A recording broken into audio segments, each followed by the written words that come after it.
पश्चिम बंगाल विधानसभा के पूर्व deputy speaker और 5 बार विधायक रहे आशीष बनर्जी की संदिग्ध परिस्थितियों में मौत हो गई।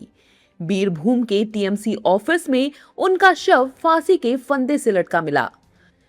पुलिस ने शव पोस्टमार्टम के लिए भेज दिया है। उनके पास से एक सुसाइड नोट भी मिला है जिसमें लिखा है, मैं पार्टी के सभी गलत कामों को हमेशा स्वीकार नहीं कर पाता था, लेकिन मैं विरोध भी नहीं कर सका। मैंने अपनी पूरी जिंदगी में काम के बदले एक पैसा भी नहीं लिया है।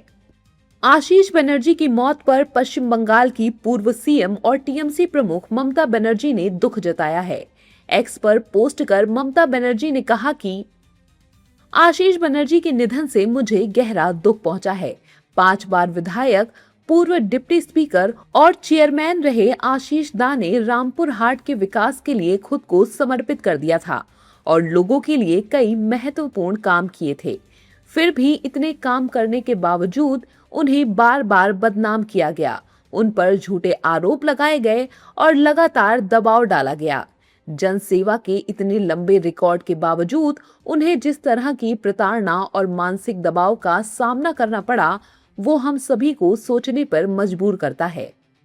वहीं टीएमसी सांसद अभिषेक बनर्जी ने एक्स पर पोस्ट कर कहा कि पश्चिम बंगाल विधानसभा के पूर्व डिप्टी स्पीकर आशीष बनर्जी की दुखद मौत न सिर्फ दिल तोड़ने वाली है, उनके आखिरी नोट से उस लगातार चले आ रहे बदनाम करने के अभिशाप के बारे में गंभीर और परेशान करने वाले सवाल उठते हैं, जिसका जिक्र उन्होंने किया था। बीजेपी और मीडिया के कुछ हिस्सों को ऐसी राजनीति के नतीजों पर सोचना चाहिए, जहां सच सामने आने से पहले ही आरोपों को बढ़ा चढ़ाकर पेश किया जाता है। लोगों की साख पर सवाल उठाए जाते हैं और जन अदालत में उन्हें दोषी ठहरा दिया जाता है।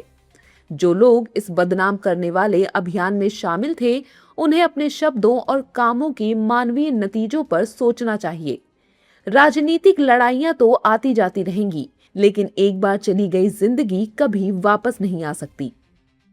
आशीष बनर्जी के सुसाइड नोट में किसी रेत के टेंडर का जिक्र बताया जा रहा है, जिसको लेकर अब सवाल उठने लगे हैं। टीएमसी की ओर से लगाए गए आरोपों के जवाब में एनडीए नेताओं की प्रतिक्रियाएं भी आने लगी हैं। बीजेपी एनडीए नेताओं का कहना है कि बंगाल सरकार मामले की जांच कर रही है। आत्महत्या के अलावा कोई दूसरा एंगल निकला तो गुनाहगार बख्शे नहीं जाएंगे।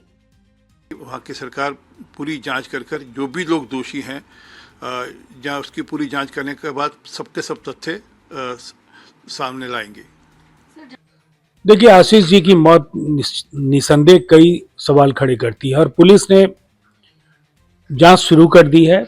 आरंभिक चरण है।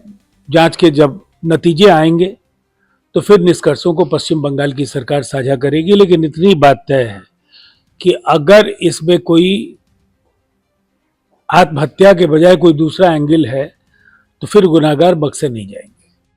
आशीष बनर्जी की संदिग्ध मौत के बाद सियासी बयानबाजी तेज हो गई है।